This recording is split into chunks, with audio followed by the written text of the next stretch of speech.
कल साहब हमारे इधर प्रोग्राम में ब्रिगेडियर गजनफर आते हैं, दोस्त हैं, वो कहते हैं टीटीपी को तो बनाया ही अमेरिका ने। अच्छा, जब उन्होंने ये बात की तो मैंने कहा जी अमेरिका ने अच्छी चीज़ बनाई कि बुरी, इसका वो जवाब नहीं देते। सर बात ये है कि अमेरिका ने डायरेक्ट तो नहीं बनाई, लेकिन वो तो कहते हैं डायरेक्ट बनाई सर, गालिबन हमारे थ्रू बनाई। हमारा ही ये काम हुआ, इसको उन्होंने सिर्फ पगड़ी बनवाई है। और ये सेरा हमारे साथ ही है। और जाते हुए जब उन्होंने देखा कि हमें निकल जाना चाहिए इस रीजन से, उन्होंने कहा इन्होंने ना तो थोप जाओ। उस वक्त वो हम उनको तैयार करके उनको असला दे के, और अभी तक फंड दे रहे, आज तक फंड दे रहे, क्यों नहीं मना कर रहे? इसकी तो रिपोर्ट्स आ रही है। साहब की स्टेटमेंट वो मैंने पढ़ी थी जिसमें उन्होंने कहा था कि इधर भी मैं सीज फायर करा सकता हूँ। तो मुझे पता है वो करा सकते, वो इनकी पैसे देने वाली टूटी बंद कर दें आज ही, ये कल ट्रंप ने जो कहा ये कल ठीक हो जाएंगे।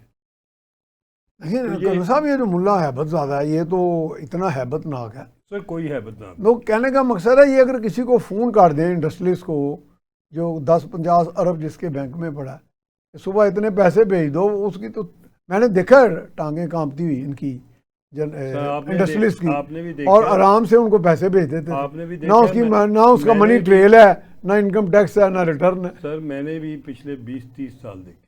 अच्छा, ये तो अरबपति हैं सारे। कोई भी इंडस्ट्रियलिस्ट, कोई भी पैसे कमाने वाला, हाँ, जो मेगा पैसे कमाता है, उससे पैसे निकलते हैं, उससे लिए जाते हैं, उसको थ्रेट किया जाता है, हाँ, उसको ब्लैकमेल किया जाता है, मैग में भी साथ करते हैं, और ये भी और कौन साहब कहीं तो मजहब का नाम लेके कहते हैं। मेरे सामने हुआ ऐसे। सर मैं अर्ज करूं, देखिए ना, फिर आप कहेंगे ये अफसोसनाक है। एक चीज़ और करूं, अभी वक्त आ गया हम अपना मुल्क बचाएं और अपने वसाइल इधर रखें और अपनी इंडस्ट्री।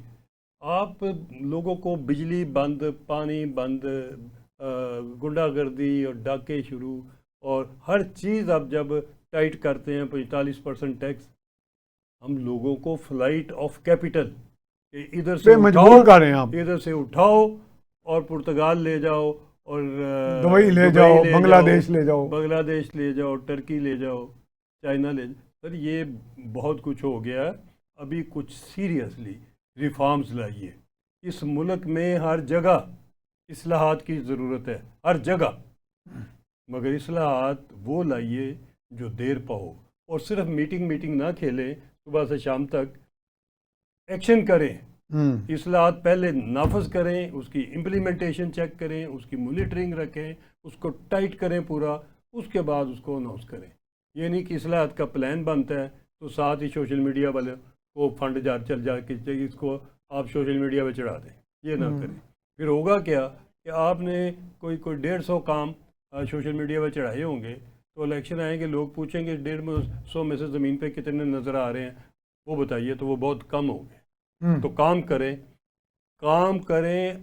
काम से आपकी इज्जत होगी। मेरा ख्याल काम करना ही सबसे बड़ी इस्लाह है, मेरा ख्याल है, क्योंकि हमने कवानीन और इस्लाहात बहुत ज़्यादा कर लिए, अब काम नहीं कर रहे हम। सर जहाँ मैं आपको शहबाज साहब और आसिम मुनीर साहब की तारीफ हर प्रोग्राम में करता, और दिल से आपको इस पे तनकीद नहीं करते लोग? सर लोग करें, पीटीआई वाले तो सर सारे ही करें, वो तो आपकी तस्वीर बना के ब्लैकन करते होंगे डेली। बेशक गालियां दे, मगर मेरिट के ऊपर बात करेंगे, मेरिट के ऊपर। मैं पूछता हूँ ना फिर कि आपको 13 साल हो गए हैं, उधर 13 बंदे भी आपने दहशतगर्द पकड़े हैं केपीके में, क्यों नहीं पकड़े? वो तो पालते, वो जो आपने अभी कैसर इकबाल नमूना दे दिया क्लर्क, हाँ, उसके पास से अरबों खरबों रुपये किधर से घर से निकला है? CNW वाला। तो CNW का बशीर कौन था? ये आपका जो नया सुहेल आपने दिया, अफरीदी साहब। इससे पहले अपॉइंटमेंट कौन सी उनके पास? अच्छा, वो चेहरे से भी खुशहाल लगते हैं सर। खुशहाल तो पता नहीं है या नहीं है सर, खुशहाल तो आप जो वो नीचे क्लर्क जब इतना है तो ये कितने